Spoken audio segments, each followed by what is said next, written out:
Q97.1, Danny Salas, afternoon drive on a Friday, like we've been hyping up for the last couple of months. The whole afternoon drive show today in Fresno, California. I'm doing it all the way live from New Orleans, baby, the site of WrestleMania. And I've got a very special guest right in front of me right now. This dude's been making noise since day one. He goes by the name Baron Corbin. What's up, man? What's going on? What's going on? Out here bright and early, New Orleans. I know, right? Not bad, right? And we were talking a little bit before we started, man. I mean, we're doing this whole interview session today, but, man, you've been on the go for the last couple of days here in New Orleans already, right? Yeah, nonstop. I mean, we had live events starting last Saturday. We went Saturday, Sunday, Monday, then did Smackdown, flew out here to New Orleans Wednesday morning and been going full throttle. That's crazy. You know, I always think, like, doing what you do, one of the coolest things and at the same time kind of heartbreaking things is that you get to travel everywhere. But, man, when you go, you got your schedule packed, right? It's nonstop. But that's what I love. I love the chaos. I love the consistency of being on the road and life of finding gyms and finding food and just experiencing the whole country and then the whole world. You know, we're going to Europe soon. We're going to, Saudi Arabia. Like, we go everywhere. Japan, China. You can't name a spot we're not visiting. Man, but do you actually even get a chance to, like, walk around, check out the town? So I do. I make time because, I mean, how many times are you going to be in Japan and China and Saudi Arabia? So sometimes I got to put other things aside and accept that I'm tired and just gun it and go. There it is. But sometimes you got to run on fumes, man. That's the best way to do it. Yeah, coffee, Red Bulls, all those. Team no sleep, brother. Team no sleep. That's for sure. Man, all right. Well, let's talk about the life and times and career of Baron Corbin right now. So obviously you made all kinds of noise in NXT, man. What was it like down there as opposed to where you are now on the main roster? I mean, it was awesome because every day you were learning something, and that doesn't change up here in the main roster. But what Triple H has built for WWE with NXT and the brand that it has created. I was part of the movement for NXT. I was part of the group that went from 18 guys in an armory or 18 fans in an armory watching us to 16,000 plus in Brooklyn. That was our first really huge breakout moment, I think, for NXT to people go, oh man, these dudes are legit. Like, this is the future of WWE. So it was really cool to be a part of and to really grow there. I mean, you have so many superstars that have come from NXT and have done amazing things on the main roster. But then your list of coaches down there from Matt Bloom, and then you have Hunter. I mean, I worked with Undertaker when I was in NXT. So you have these legends of WWE coming down to help shape and mold your career. Yeah. So NXT obviously went from just being maybe like a AA, AAA WWE to like a bona fide certified brand on its own. It is its own brand for sure. I mean, it's what we created down there, and I think the guys that are there now are trying to continue that legacy, and they're doing a great job of that because once you build a product that is so strong, from when the Shield was there, the Wyatts, and then Sami Zayn to Kevin Owens and Shinsuke and Finn, like the list of superstars that have come out of there.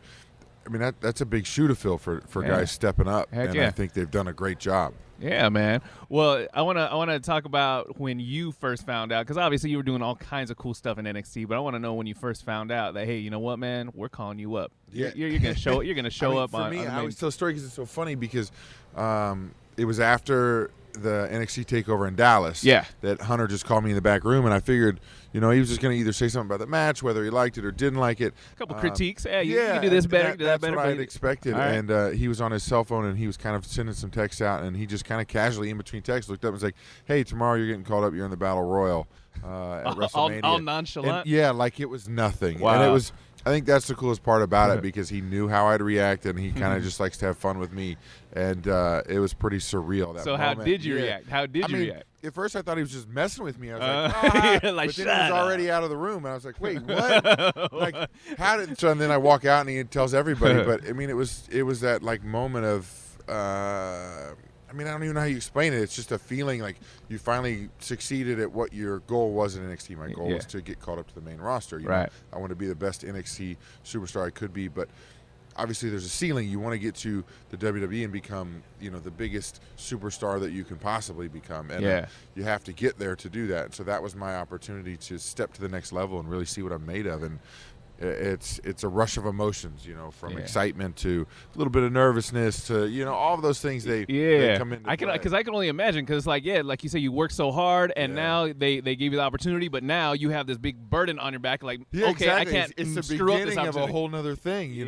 That's what's crazy is like now I got to go out and prove myself to a whole nother group of people, a whole new you know, the WWE Universe is a different entity. NXT has its stronghold, its fan base. They're like underground music fans where they really hold tight to it. And then WWE Universe is a gigantic ocean of people. Like, it is unbelievable. So you have a whole new people to prove yourself to, as well as people like Vince. You know, now Vince's eyes are on you constantly when you're up there, and it's really cool to do and experience, and it's a good challenge. I feel you, man. Well, the fact that you did, I mean, how long were you in NXT before you made the jump up? I was there 3 years, but I had zero experience in wrestling prior to NXT. That's what I was getting at, man, because we talked to superstars, and they all have their kind of how I got here kind of story. How was it something that you got discovered? Was it something that you sought out? It was kind of a I'd been in the NFL a few years, and my time was done there, and I was lucky enough to be on this like rock and roll cruise with some friends, and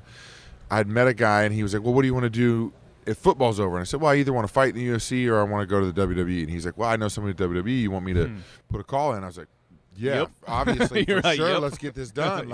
And he called, and Laurinaitis called me literally 2 days later. It was like, hey, we want you to come out to Tampa for a tryout and see if you like this, if it's something you want to do. So it was something I kind of sought out, and then they came to me and was like, hey, I just want to see, you know, make sure this is something you want to do. A lot of people will come into the world of WWE thinking maybe it's easy or simple, and then because I'm an athlete here. Why can't I be an athlete here? Right? All of a sudden they hit the ropes, and they're like, wait a second, that hurts. Like, like what? Why does that hurt so much? It's just hitting the ropes, and so it's not for everybody. And I was hooked the moment I walked in the building. Dude, that's dynamite, man. Well, I want to fast forward a little bit, the career of Baron Corbin, man.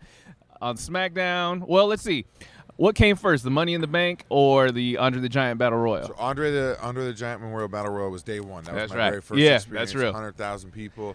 You know, then you went Money in the Talk Bank. about setting the bar, man. Come on. Right, 100,000 people. Man, I mean, it's insane. And then so we're gonna see what we do tomorrow with that. Like, it's awesome to see, you know, all these manias come together, because it's.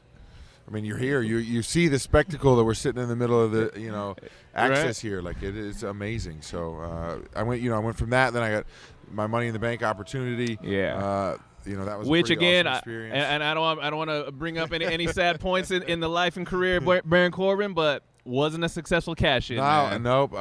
Poor timing on my part, and John Cena. John Cena decided to jump up on the ring apron, and that jerk. I'm going, man, I got to punch him in the face real quick, and it cost me. So I owe John a few beatings. But on the plus side, you did get to punch John Cena in the face. I did. It's always a good feeling. It's always a good feeling to punch any superstar in the face. So. But then, you know, it was like, how are you going to bounce back from that? And you know, I went to battle with AJ Styles over the United States Championship, and I walked away with a win there. So, that was a nice little rivalry for a minute. And now he's holding the WWE Championship, so I'm hoping he keeps it after Sunday, and I can go back to battle with him, because I've already taken one from him. I don't mind taking that one as well. I love it, man. Well, man, I appreciate the time. I know you got limited time because you're going to be doing interviews all freaking day long. Yeah, you know, it's a good time, though. And Access, because I know people are going to be standing in line waiting to meet you at Access too, man. Yeah, signings, autographs. I mean, if people are out here, get out here and experience it. There it is. WrestleMania this Sunday on WWE Network. Last words for the 559, last words for Fresno from Baron Corbin. I mean, check it out. Get out here. Experience it. It's nothing if you have never experienced it live. It's a whole new world.